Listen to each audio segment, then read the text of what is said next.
झारखंड के देवघर में स्थित त्रिकुट पर्वत में हुए हादसे में पिछले 2 दिनों से राहत बचाव का कार्य जारी है। देवघर के उपायुक्त मंजुनाथ भयंत्री ने ट्विटर पर मंगलवार को सवेरे यह जानकारी दी है कि त्रिकुट पर्वत पर हुए हादसे में फंसे लोगों को निकालने का कार्य दूसरे दिन भी जारी है। एयरफोर्स, इंडियन आर्मी, एनडीआरएफ एवं आईटीबीपी एवं जिला प्रशासन की टीम पर्यटकों को सुरक्षित निकालने में जुटी हुई है। त्रिकुट रोपवे हादसे के तीसरे दिन भी लोगों को बचाने का काम जारी है। सोमवार को 32 लोगों का रेस्क्यू किया गया था। इस हादसे में 2 लोगों की अब तक मौत हो चुकी है। इसके अलावा लगभग 15 फंसे हुए पर्यटकों को निकालने का काम मंगलवार को जारी है। मंगलवार को शुरू किए गए राहत बचाव कार्य में अब तक 7 लोगों को एयरलिफ्ट करा लिया गया है।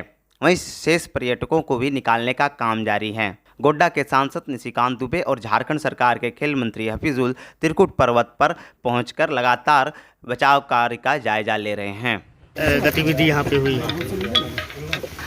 आप देखे ही हैं कि एयरफोर्स की टीम, एनडीआरएफ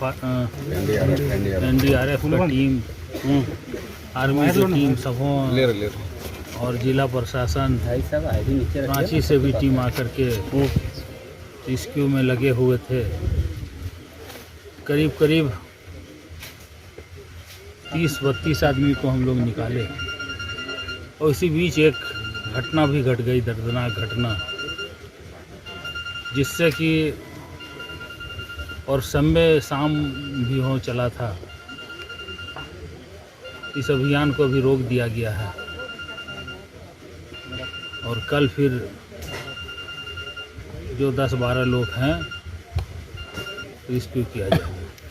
जो कितने इस घटना में कहाँ क्या चूक हुई है इसके बारे में तो अभी मैं कुछ नहीं बोलूँगा, क्योंकि हमारी पहली प्राथमिकता जो 48 लोग कल से फंसे हुए थे और जिसमें से मैक्सिमम लोगों को हम लोग पानी भी नहीं पहुँचा पाए, वो कैसे स्वशरीर स्वकुशल हमारे बीच में आ जाए, हमारी प्रथम प्रायोरिटी रही। इस तरह से इस घटना की जानकारी भी मैंने माननीय गृह मंत्री जी को बताया, गृह सचिव जी को बताया। गृह सचिव जी ने चीफ सेक्रेटरी साहब को कहा, उसके पहले मैंने चीफ सेक्रेटरी साहब को कहा था और गृह मंत्री जी लगातार इस घटनाक्रम पर जो है नज़र बनाए हुए थे। कल रात भी उन्होंने फ़ोन किया था, आज सुबह भी उन्होंने फ़ोन किया और उन्हीं के प्रयास से, क्योंकि पहली बार मुझे लगता है कि देश में ऐसा हुआ होगा कि किसी ऑपरेशन में एयरफोर्स भी है, आर्मी भी है, एनडीआरएफ भी है और आईटीबीपी भी है। सभी फोर्स अपने आप में सक्षम फोर्स है। ये चारों ने एक जॉइंट कोऑर्डिनेशन बनाया डिस्ट्रिक्ट एडमिनिस्ट्रेशन के साथ और आप देख रहे हैं कि रात से ही ये ऑपरेशन चल रहा है और सुबह से अब सक्सेसफुल है और अब ये ऑपरेशन अंतिम पायदान पर है, कगार पर है। अभी तक जब मैं आपसे बात कर रहा हूँ तो मुझे लगता है कि 26-27 लोगों को हम निकाल चुके हैं। अब 20-21 लोग बचे हुए क्योंकि 48 लोग थे। तो हमारी पहली प्राथमिकता वही है और मैं लगातार यहाँ कैंप किए हुए हूँ। 8 बजे से मैं कहीं गया भी नहीं और मुझे लगता है कि यहाँ बैठने का एक प्रभाव ये है कि चूँकि व्यक्तिगत तौर पर मैं सबको जानता हूँ। माननीय गृह मंत्री जी चूँकि कोऑर्डिनेट कर रहे हैं, तो चाहे गृह सचिव साहब हो, चाहे एनडीआरएफ के हेड हो, चाहे आर्मी के हेड हो, सबों से लगातार बातचीत हो रही है। तो मुझे लगता है कि हम सबों का जान बचाने में कामयाब हो।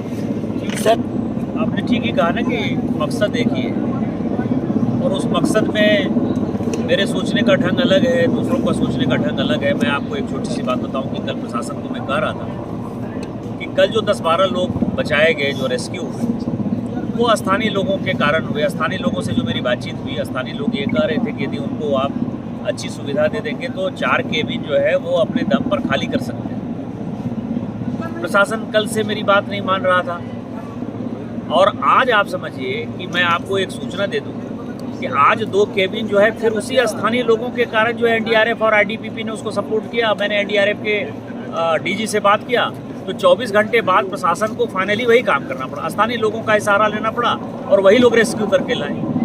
तो यदि ये घटनाक्रम है, मैं प्रशासनिक अधिकारी आते हैं और जाते हैं, उनको यहाँ के भौगोलिक स्थिति के बारे में, इन यहाँ के व्यक्तियों के बारे में उनको जानकारी नहीं होती और मैं ये नहीं कहता कि उनका कोई दोष है, क्योंकि उनकी पोस्टिंग साल भर, 2 साल, 3 साल के लिए होती है। मैं तो यहाँ परमानेंट पैदा। वहीं इस मामले में झारखंड सरकार के मुख्यमंत्री हेमंत सोरेन ने कहा है कि इस मामले की उच्च स्तरीय जांच कराई जाएगी और दोषियों पर कार्रवाई की जाएगी।